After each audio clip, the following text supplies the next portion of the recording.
صحیح معنی میں صحافی ملک کے لیے کردار ادا کرے تو اس کے بہت بڑے اثرات مرتب ہوتے ہیں۔ اس وقت عالم اسلام خصوصاً پاکستان بہت بڑے طوفانوں میں ہے، اور تمام استعماری طاغوتی قوتیں جو ہیں وہ پاکستان کو کمزور کرنے، عالم اسلام کو آپس میں لڑا کر خصوصاً پاکستان کے خلاف ایک منظم بین الاقوامی سازش ہو رہی ہے۔ اس کی وجہ یہ ہے کہ ایک تو پاکستان اسلام کے نام پر ہمارے وجود میں آیا، ان کو خطرہ یہ ہے کہ اس ملک کے اندر اسلامی نظام آ گیا تو یہ ویسے بھی سپر طاقت ہے، ایٹمی قوت ہے، تو یہ بہت زیادہ آگے بڑھ سکتا ہے اور پورے عالم اسلام کی قیادت کر سکتا ہے۔ اس لیے وہ اس میں رکاوٹیں ڈال رہے ہیں۔ دوسری، پاکستان کو اقتصادی طور پر بھی سی پیک وغیرہ کے بعد، اور یہ آپ کا یہ جو بن گیا وہاں کوئٹے کے ساتھ کیا کہتے ہیں اس کو، گوادر پورٹ، ہاں، اس کے بننے کے بعد اور زیادہ وہ چوکنے ہو گئے ہیں۔ تو اس لیے اس وقت تو چاہیے پورے عالم اسلام آپس میں اتحاد کریں، خصوصاً پاکستان کی جو سیاسی مذہبی جماعتیں ہیں آپس میں رساکشی یا سیاسی انتقام ایک دوسرے لینے کے بجائے وہ سر جوڑ کر اس ملک کی بقا و سلامتی اور ترقی کے لیے وہ کوششیں کریں، کیونکہ ہمارے انتقام یا رساکشی یا معذارائی کرسی کے لیے یہ ملک کے لیے نقصان دہ ثابت ہو سکتا ہے، اور اس سے ملک دشمن جو ہے وہ فائدہ اٹھا سکتا ہے۔ تو ضرورت اس وقت ہے کہ ہم اس میں کردار ادا کریں، سیاسی خصوصاً مذہبی جماعتیں اس وقت ملک کے اندر دہشت گردی، انتہا پسندی بڑے عروج پر ہے، اور فرقہ واریت کی شکل میں مسلمانوں کو مسلمانوں سے لڑایا جاتا ہے، یہ بڑی کوشش ہو رہی ہے۔ اس لیے مذہبی جماعتوں پر بھی ذمہ داری عائد ہوتی ہے کہ وہ آپس میں چھوٹے اختلافات کو ختم کر کے وہ ملک کی بقا و سلامتی کے لیے اور دہشت گردی، انتہا پسندی کے انسداد کے لیے وہ اپنا کردار ادا کریں، کیونکہ یہ ملک اسلام کے نام پر ہمارے وجود میں ہے، اس کی بقا و سلامتی ضروری ہے، اور ہماری ذمہ داری ہے کہ ہم اس کے سرحدات کی بھی حفاظت کریں، چاہے وہ سرحدات جغرافیائی ہیں یا وہ دینی ہیں۔ مذہبی سرحدات کی ذمہ داری جو ہے وہ علماء کرام پر، مذہبی جماعتوں پر ہے، اور جغرافیائی سرحدات کی ذمہ داری جو ہے وہ فوج پر ہے۔ ہمارے افواج پاکستان نے الحمدللہ امن و امان کے قیام کے لیے بہت بڑا کردار ادا کیا، اور بہت سے جانوں نے جام شہادت نوش کی، وہ خراج تحسین ہے۔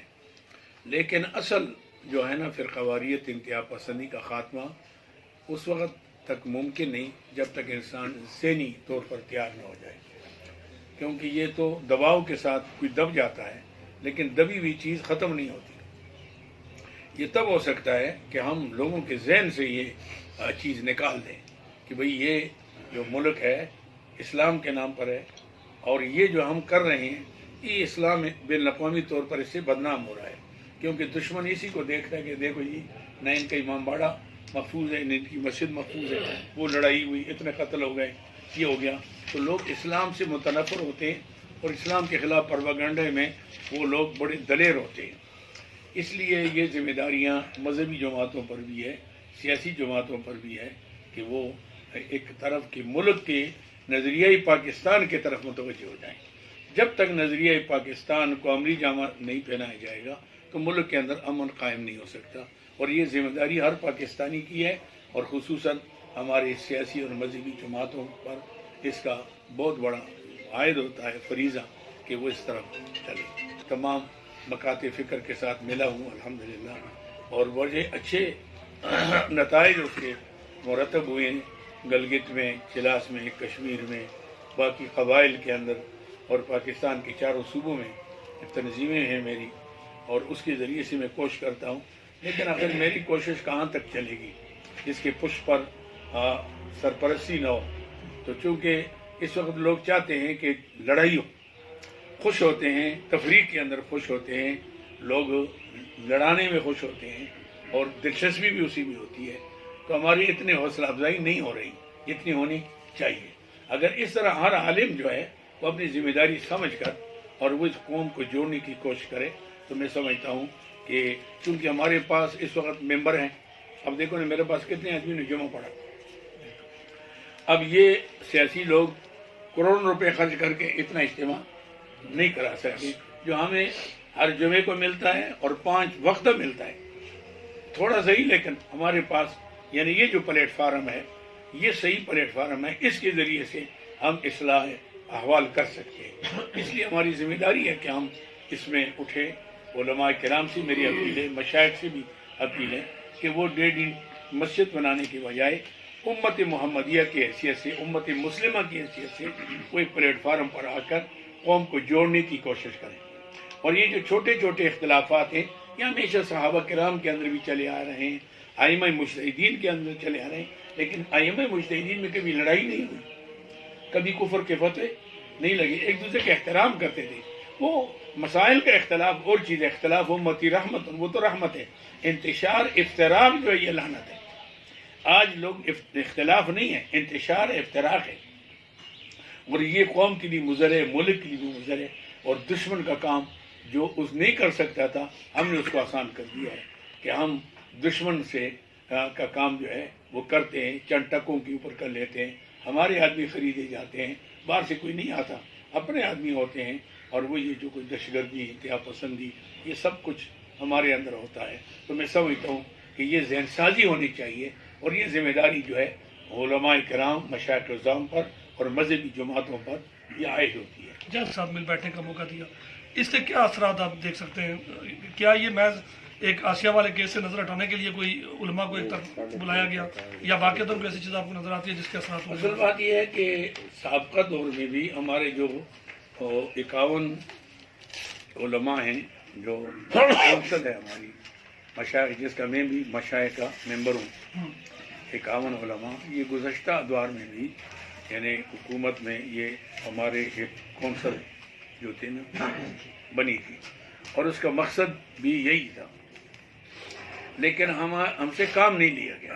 کونسل تو ہو گئی. یہ کونسل کون سی ہے، نام کیا ہے اس کا؟ یعنی انٹرنیشنل علماء مشائخ کونسل. اوکے، ہاں جی، آئیں جی جی. یہ کونسل بنائی تھی وزارت مذہبی امور کے تحت. اسی کونسل کو دوبارہ یہ جو وزیر صاحب آئے ہیں اس نے اس کو دوبارہ بحال کر کے اور اس کو آگے چلایا ہے. اس کے 1-2 ہماری لاہور میں اور پنڈی میں اجلاس بھی ہوئے. اس کے بعد یہ جو سیرت کانفرنس ہوئی ہے یہ تو پہلے سے چلی آ رہی تھی. البتہ اس حکومت نے تھوڑا، کیونکہ یہ جو وزیر مذہبی امور ہے یہ واقعی مذہبی آدمی ہے اور بڑے خاندان سے اس کا تعلق ہے، علمی خاندان سے تعلق ہے، روحانی خاندان سے تعلق ہے. یعنی ایسا نہیں ہے، نوارد نہیں ہے. اور اس کے اپنی خواہش ہے، دلچسپی ہے. اس دلچسپی کا نتیجہ یہ نکلا کہ اس سے پہلے ہمارے ضیاء الحق صاحب اور مشرف کے بعد کوئی سربراہ اس کانفرنس میں کبھی نہیں آیا. ایسا نہیں، برائے نام وزیر مذہبی امور ہوتا تھا، وہ انعامات تقسیم کر لیتے تھے. لیکن اس دفعہ 2 اجلاس ہوئے. پہلے دن وزیر اعظم آیا، دوسرے دن صدر آیا اور آخر تک بیٹھے بھی رہے، تقریر بھی انہوں نے کی. لیکن علماء میں بھی انہوں نے پورے انٹرنیشنل طور پر سعودی عرب سے اور ایران سے اور عراق سے اور برطانیہ سے علماء آئے تھے، ان کی تقریریں بھی ہوئی. تو اس دفعہ تھوڑا سا ایک فرق مجھے نظر آیا کہ واقعی یہ کچھ، پھر ان کی تقریریں وزیر اعظم اور صدر کی تقریروں سے بھی ایسا پتہ لگتا تھا کہ سارا جھوٹ نہیں بولا انہوں نے، کچھ سچ بھی انہوں نے بولا، کچھ ارادے بھی ان کے اچھے نظر آتے ہیں. اللہ مبارک کرے کہ وہ جس طرح کہتے ہیں اگر اس طرح کر لیں گے تو بہت بڑا کارنامہ ہوگا اور ان کے نام سنہری حروف سے لکھا جائے گا تاریخ کے اندر اس حکومت کا کہ انہوں نے یہ کارنامہ، کیونکہ اس وقت اس کی ضرورت ہے. تو اس اعتبار سے میں سب چاہتا ہوں کہ نقطہ اتحاد جو ہے نا وہ حضور سرور کائنات کے ذات پاک ہے. ہاں جی، مسلمان متحد ہو سکتا ہے حضور کے ذات کے اوپر، اور حضور کے ذات پاک وہ جس کا غیر مسلم بھی احترام کرتے ہیں. مسلمان ہر مقطع فکر اپنے انداز سے کرتے ہیں، لیکن سب کے دل میں ادب احترام جو ہے حضور اکرم کا ہے. جب حضور کا نام آتا ہے تو یہ پھر آگے جرت نہیں کر سکتا. تو میں سمجھتا ہوں کہ حضور کے نام پر اب قوم کو متحد کیا جائے. اور مجھے خوشی ہوئی کہ وزیر اعظم نے یہ بھی اعلان کیا کہ 3 یونیورسٹیوں کے اندر ہم سیرت کے لیے باقاعدہ یہ رکھ رہے ہیں، اور وہ تاکہ ہر بچہ جو ہے وہ حضور کی سیرت سے وہ آشنا ہو سکے. یہ بڑی بات ہے. میں سمجھتا ہوں کہ حضور کی سیرت، صحابہ کرام کے کارنامے، آل بیت کی قربانیاں، یہ اگر سامنے لائیں قوم کے اور بچوں کے ذہن میں بٹھائیں تو ہماری قوم بن سکتی ہے. یہی نوجوان کل ہماری قوم کے سرمایہ ہیں.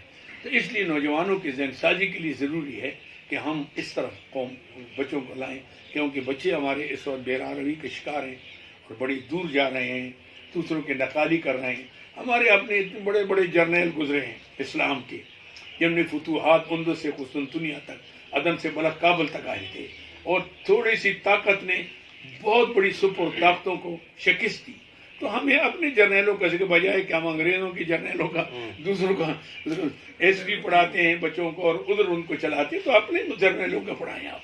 ایسے نہیں کہ ہمارے مسلمانوں کے اندر کتنے بڑے لوگ اور بڑے دماغ والے لوگ گزرے ہیں، اور جن کے بہت بڑے بڑے کارنامے ہیں، جنہوں نے جناب علی کیسے فتوحات حاصل کی ہیں. 60,000 آدمی نے 7 لاکھ پر فتح حاصل کی. یہ آخر ایک طاقت ہے نا، کوئی چیز ہے. اس اعتبار سے ہم یہ چیزیں جو ہے نا کہ تاریخ اسلام اور سیرت رسول اور صحابہ کرام اور آل بیت کے کارنامے، یہ ہم سامنے قوم کے لائیں اس میں. تو میں سمجھتا ہوں یہ بہت اچھا اقدام ہے اگر حکومت اس پر عمل درآمد کرے کہ ہم تو پہلے بھی میٹرک تک تیاری کراتے ہیں اپنے مدارس کے اندر، لیکن ان کے یہاں قرآن نہیں ہے، تو وہاں قرآن وہاں چلا جائے اور ان کا وہ نظام جو ہے نا انگریزی اور حساب کتاب اور ہمارے پاس آ جائے. ہمارے بھی کوئی مشکل نہیں ہے، اور ان کے لیے بھی کوئی مشکل نہیں ہے کہ بچہ جو ہے وہ 10-12 سال کے اندر وہ تفسیر بھی پڑھ سکتا ہے، وہ ناظرہ بھی پڑھ سکتا ہے، وہ تاریخ اسلام سے سیرت سے بھی واقف ہو سکتا ہے. اچھا مسلمان. اس لیے قومیں جو بنتی ہیں ہمیشہ اخلاق سے بنتی ہیں، اخلاق تعلیم سے بنتی ہیں. قومیں اخلاق سے بنتی ہیں اور تعلیم سے. اچھا مولانا، میرا آپ سے سوال یہ ہے، جیسے آپ نے کافی تفصیل ذکر کی ہے، پاکستان میں ایک آسیہ کا کیس ہوا، پورا پاکستان بند ہوا، جہاں جہاں آزاد کشمیر ساری ہر جگہ بند ہوا. آپ اس کیس کو کس نظر سے دیکھتے ہیں اور اس پہ جو فیصلہ آیا اس کو کس نظر سے دیکھتے ہیں؟ اور پھر اس دوران جو تھے خادم رضوی صاحب، ان کا جو طرز عمل تھا، اس وقت وہ اریسٹ ہیں، اس حوالے سے آپ کیا کہتے ہیں کہ جو کچھ وہ کر رہے تھے، کیا دین ہمیں یہی سکھاتا ہے؟ اصل بات یہ ہے کہ آسیہ کا مسئلہ جو ہے یہ ناموس رسالت کا مسئلہ تھا. یہ حکومت کی ذمہ داری تھی کہ یا تو اس کو سزا ملتی، سزا نہیں ملتی کہ اس کو محبوس رکھیں، ضروری نہیں تھا. لیکن اگر عدلیہ نے کر لیا تو جب ہمارا عدلیہ، جب تک فوج پر عدلیہ پر ہمیں اعتماد نہ ہو تو اس وقت تک نظام تو نہیں چل سکتا کہ ہم آج عدلیہ سے بے اعتمادی کا اظہار کر لیں، فوج پر کے خلاف ہم باتیں کریں، تہمت لگائیں، ان کو فریق بنا لیں. اس سے تو ملک کو نقصان ہوتا ہے، ہر اعتبار سے نقصان ہوتا ہے، قانون کے اعتبار سے بھی، تحفظ کے اعتبار سے بھی. تو میں سمجھتا ہوں کہ نہیں کرنا چاہتے، کر لیا تو بات ہوگی. اب ہمیں یہ مطالبات رکھنے چاہوں کہ کل کو کسی اور کو ضرورت نہ ہو کہ وہ کریں، لیکن اس مطالبے کو قانون کے دائرے کے اندر رہ کر ہم اپنے مطالبات کو منظم ہو کر، کیونکہ ایک جماعت کے تحریک سے کام چلتا نہیں ہے. یہ اس کے لیے تو چاہیے تھا کہ تمام جماعتیں، جس طرح رضوی صاحب تھے، وہ تمام مذہبی جماعتوں کو اعتماد میں لے کر اور ہم حکومت سے پرزور مطالبہ کرتے قانون کے دائرے کے اندر رہ کر تو مسئلہ حل ہو سکتا تھا. لیکن انہوں نے میدان میں آ کر نقصان یہ ہوا کہ بہت سے لوگ شرپسند ان میں شامل ہو گئے، شاید وہ نہ ہو. انہوں نے گاڑیاں لوگوں کی جلائیں، گاڑیوں سے اتارے، گاڑیاں توڑی، ان کو آگ لگائی، لوگوں کے املاک. اب میرا کیا قصور تھا؟ میرے گاڑیاں آپ خام جلاتے ہیں. بھائی جرم ہوا تو ادھر ہوا ہے، اب میرا نقصان، میں راستے میں جا رہا ہوں، خام میری گاڑی پکڑی اور اترو جی نیچے اترو، اس کو آگ لگانی. تو یہ ٹھیک کہ لیکن یہ میں سمجھتا ہوں کہ کسی مذہبی تنظیم کا کام نہیں ہے، یہ شرپسند لوگوں کا کام ہے جو اس موقع سے فائدہ اٹھاتے ہیں۔ اچھا مولانا، یہ ہے کہ آپ کا بڑا اصل شوق ہے اور ایک آپ کی ایک شخصیت ہے، ایک حیثیت ہے، تو پاکستانی سیاست کے پر میں بات کروں گا کہ یہ عمران خان نے جو 100 دن کا یہ حساب جو دیا ہے، اسے چلو خطاب میں بھی کہا، تو کیا مطمئن ہے ان کی جو کارکردگی تھی 100 دن کی؟ آج بھی دیکھیں کہ آج بھی نیوز جو آ رہی ہے، ڈالر 148 تک چلا گیا، 142 تک چلا گیا، 8 روپے مہنگا ہوا تو یہ دیکھیں، ہاں 8 روپے مہنگا، 142 تک ڈالر چلا گیا، 7 ارب روپے کا ابھی نقصان ہوا آپ کو جو یہ پاکستان کو دینا پڑے گا۔ تو یہ 100 دن کی جو کارکردگی ہے، آپ اس سے مطمئن ہیں؟ 70 سال کی خرابیاں جو ہیں اچھا، وہ 100 دنوں سے ٹھیک نہیں ہو سکتی، یعنی یہ تو ویسے مسئلہ ہے، لیکن جو اگر اخلاص کے ساتھ یہ لوگ قدم اٹھائیں چلیں تو 1-2 سال لگیں گے، اور ہو سکتا ہے کہ کوئی بہتری کی صورت پیدا ہو جائے۔ ہمیں تو یہی توقع ہے ایسے میں کہ نئی حکومت آئے، نئے چہرے آئیں۔ عمران خان پہلے اس میں ملوث نہیں ہے، اس نے سونگا نہیں ہے، ٹھیک ہے، ایسے میں کرپشن کا اور یہ چیزیں شاید اس کو ابھی تک سیکھے نہیں ہیں۔ ہاں کوئی سکھا لے اس کو تو بات ہے، لیکن پرانے وہ اس کی عادت یہ نہیں ہے۔ تو مجھے اندازہ ہے کہ جس طرح وہ چل رہا ہے تو میں سمجھتا ہوں کوشش اس کی ہے کہ حالات اصلاح احوال ہو جائے۔ اچھا پیر صاحب، یہ ہے کہ اس وقت کے مقبوضہ کشمیر کے اندر جو ہے نا وہ ظلم کی انتہا ہو چکی ہے، اور آئے روز جو لوگوں کو شہید کیا جا رہا ہے، تو کشمیریوں کا جو وکیل ہے پاکستان، اس کے حکمرانوں سے یہ گدا ہے کہ وہ کشمیریوں کی جاندار انداز میں وکالت نہیں کر پا رہے، تو اس بارے میں کیا کہیں گے موجودہ عمران خان اس پر کچھ؟ میں تو سمجھتا ہوں کہ ہمارے کشمیر ہمارا، جب اس کو کشمیر پاکستان کا شارک کہتے ہیں، تو شارک جب کاٹی جاتی ہے تو پھر انسان زندہ نہیں رہتا۔ تو حکومت کو چاہیے کہ وہ بھرپور کردار ادا کرے، بین الاقوامی طور پر عملاً بھی کرے اور قولاً بھی کرے اور سیاستاً بھی کرے، کہ وہ اس کے لیے آواز اٹھائے اور عملاً بھی ان کی حمایت کرے، جو ممکن ہو سکتے ہیں ان کے ساتھ تعاون کرنا چاہیے، کیونکہ وہ پاکستان کی جنگ لڑ رہے ہیں۔ تو چاہیے تو یہ ہے کہ پاکستان بھرپور ہر اعتبار سے ان کی حمایت کرے۔ خارجہ پالیسی مضبوط موقف اختیار کرے کشمیر پر۔ اس وقت تو ضرورت اس بات کی ہے کہ ہم مسائل حل کریں جو درپیش ہیں۔ یہ جو آپس میں ہمارا یہ جو ہو رہا ہے تو اس سے لوگ اچھا اثر نہیں لے رہے ہیں، یہ سمجھتے ہیں کہ شاید یہ انتقامی کارروائی ہے اور ایک جماعت کے خلاف ہے۔ عام لوگوں کا تاثر جو ہے وہ یہ ہے، لیکن جرم ہوگا کسی کا اور جرم مجرم جو ہے اس کو سزا تو ملنی چاہیے، لیکن یہ ٹائم اس کا نہیں ہے۔ یہ ٹائم اس کا ہے کہ ہم پاکستان کو بچائیں اور پاکستان کو اندرونی طور پر منظم کریں، اور پاکستان کے جو سازشیں ہو رہی ہیں ان کو ناکام کریں۔ وہ تب ہو سکتی ہے کہ ہم سارے کے سارے اس کے اندر شریک ہو جائیں، کہ یہ حزب اختلاف ہو یا حزب اقتدار ہے۔